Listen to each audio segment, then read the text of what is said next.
présent ici à la cinquième conférence Portnet. Que pouvez-vous nous dire sur cette expérience marocaine dans le domaine des guichets uniques? Tout d'abord, avant de, de parler de l'expérience avec le guichet unique, le centre existe au Maroc depuis l'année 83 suite à un appel de Sa Majesté le roi Hassan II qui a demandé à créer un centre identique à celui des Nations Unies, l'ITC à Genève, au Maroc. Et le CIDC a été créé de cette façon. Et puis bien sûr, le CIDC donc, a dans son core business, c'est surtout de développer les échanges économiques et les investissements commerciaux et les investissements entre les pays de l'OCI. Comment on fait? On a un business plan basé sur quatre grands secteurs. D'abord, c'est la promotion du commerce d'investissement à travers les salons efforts, comme celui-là, comme le GISMED. Il y a aussi une deuxième partie, c'est la diffusion de l'information commerciale, ce qu'on appelle l'intelligence commerciale, à développer entre les pays de l'OCI. Et puis il y a aussi des programmes de renforcement des capacités, de la formation au profit des cadres du privé et du public des pays de l'OCI. Et puis il y a les négociations commerciales. Nous, on organise les négociations commerciales entre les États membres de l'OCI avec le comité permanent pour la coopération économique commerciale, comme le comité Al-Quds. Pour revenir à l'intelligence commerciale, qui est un petit peu la partie promotion commerciale. Nous, on a fait deux en un. Chaque fois qu'on organise un salon, on organise aussi un forum qui va avec. Pour le salon, on est partenaire de Logismed. On a essayé d'internationaliser davantage, de commercialiser le salon auprès de l'OCI. On a ramené des pays qui, pour la première fois, ont participé à Logismed, notamment l'Arabie Saoudite avec la compagnie nationale saoudienne de navigation Bahri.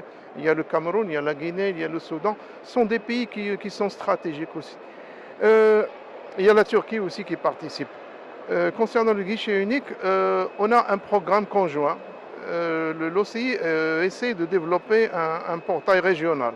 Un portail régional, pas un portail website, mais un système, une plateforme d'échange de données entre les différents acteurs qui participent au commerce, notamment les douanes, les forwarders, d'accord, et les ministères des commerces extérieurs. Pour l'instant, le projet pilote démarre avec environ 14 pays qui ont déjà ratifié l'accord cadre sur les préférences commerciales et qui ont soumis leur liste de produits qui sont soumis à un démantèlement tarifaire et non tarifaire. Le Portnet nous a aussi accompagnés dans l'élaboration d'un guide pour la mise en place de guichets uniques. Pour implémenter, bien sûr, il y a un chapitre guichet unique dans l'accord de l'OMC sur la facilitation du commerce. Et là, donc, nous et le Portnet, on essaie d'échanger avec les autres l'expérience marocaine. Donc, on a identifié des centres d'excellence au niveau de l'OCI et le Portnet est le centre d'excellence pour les pays francophones. On a un centre d'excellence pour les pays anglophones et puis, en Malaisie, et puis pour les pays arabophones, on travaille avec les Émirats arabes unis. Justement, par rapport à cette expérience de dématérialisation, de digitalisation des process, quel impact de ces guichets uniques sur le commerce, sur la facilitation? Je vais vous dire une chose. Il y a une étude qui a été faite par les Nations Unies, par ce qu'on appelle la Commission économique régionale pour l'Asie-Pacifique, qui a fait une étude pour les pays de l'OCI. S'ils appliquent l'accord de l'OMC, quel serait l'impact? L'impact, d'abord, il y avait trois scénarios. Il y avait un scénario minimal, c'est-à-dire juste appliquer ce qui est basique dans l'accord, c'est-à-dire la transparence, publier les textes de loi, etc. Là, l'impact sera minime, sera d'environ une augmentation de entre 5 et 10% selon les pays du commerce international. Le deuxième scénario, c'est l'implémentation de tout le paquet de Bali, comme on dit, l'accord de Bali, parce que l'accord TEF a été adopté à la conférence de l'OMC de Bali.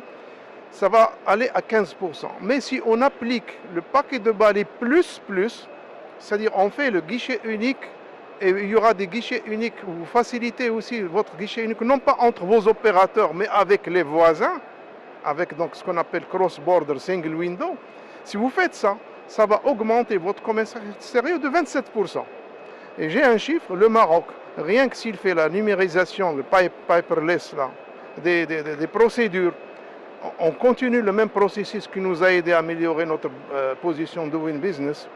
Ben, le Maroc va augmenter son commerce extérieur de 4 milliards de dollars. Ça, c'est une étude qui a été faite par un partenaire du centre. Et pourquoi il y aura cette augmentation? Parce que en adoptant la numérisation, la digitalisation et les technologies, etc., vous facilitez les procédures, ça va réduire le coût de votre commerce. C'est-à-dire l'exportateur aura un produit qui serait avantageux et avec un avantage compétitif, double avantage compétitif. Déjà, l'avantage que vous avez au niveau de la main-d'œuvre, des technologies, du savoir-faire national, plus que vous avez des facilités douanières de transport qui acheminent les produits à temps et au moindre coût à votre client à l'étranger. Dernière question, c'est par rapport aux échanges des best practices entre les différents pays de l'OCI. Pouvez-vous nous dire dans ce sens le Oui, rôle du oui, centre? oui, oui, oui. Vous savez, notre centre, c'est un centre qui joue un rôle de facilitateur. Notre rôle, c'est faciliter la mise en relation du privé d'abord. Par exemple, à quoi ça sert un stand s'il n'y a pas de contact entre les hommes? Ça ne fait rien, ça sera une vitrine, puis ça passe avec des photos.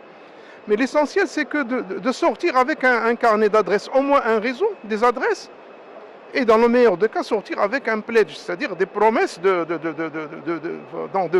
d'affaires avec vos partenaires. Peut-être, par exemple, j'imagine que le Bahri, par exemple, va essayer de développer avec les Marocains comment ouvrir un projet qui date depuis les années 2000, une ligne maritime Casablanca-Jeddah et qui fait ce qu'on appelle des stops.